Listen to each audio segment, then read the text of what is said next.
तो ये जो हमारा अंतःकरण है, सूक्ष्म शरीर, और स्वभाव जो कारण शरीर है, स्थूल शरीर तो यहीं पड़ा रहता है। नरकों का भोग किनको भोगना होता है, सूक्ष्मता से समझना। स्थूल शरीर जैसे सैया पे पड़ा हुआ है तो मुर्दे की तरह पड़ा है, लेकिन हमें कोई स्वप्न में पीटता है तो दर्द होता है ना, होता है ना।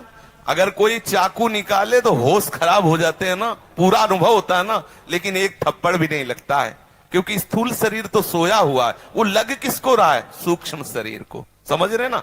तो जब ये शरीर छूट जाता है तो सूक्ष्म शरीर और कारण शरीर को यातना शरीर की प्राप्ति होती है। उस यातना देह से यमपुरी के जितने पार्षद हैं, यमदूत है, वो न्याय के अनुसार उसको दंड देते हैं। ठीक वैसा ही अनुभव होता है जैसे स्थूल शरीर में अनुभव होता है। और जब वो पवित्र हो जाता है तो उस यातना शरीर से हटा के फिर जिस शरीर में उसे भेजना होता है उसे भेज देते हैं।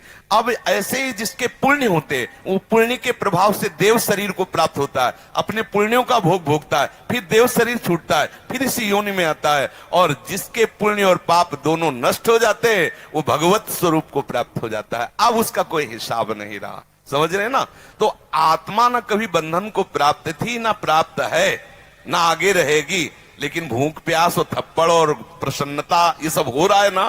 क्यों हो रहा है? क्योंकि अज्ञान के कारण हमने शरीर को अपना मैं मान लिया है। और ये अज्ञान खत्म हो गया तो सारा हिसाब खत्म हो गया, क्योंकि अज्ञान से ही तो सारा हिसाब है। जब विशुद्ध ज्ञान हुआ, आत्मस्वरूप का बोध हुआ, सारे प्रारब्ध संचित क्रियमाण सब उस निष्प्रभावित हो गए। शरीर पर आक्रमण करेंगे लेकिन आत्मा निर्लेप है। नैनम छिन्नन्ति शस्त्राणि नैनम धाति पावका न चैनम क्लेदिन त्यापो न शोष्यति मारुता। वो अपने स्वरूप का अनुभव करके मुक्त पुरुष हो गया, जीवन मुक्त पुरुष हो गया, समझ रहे ना।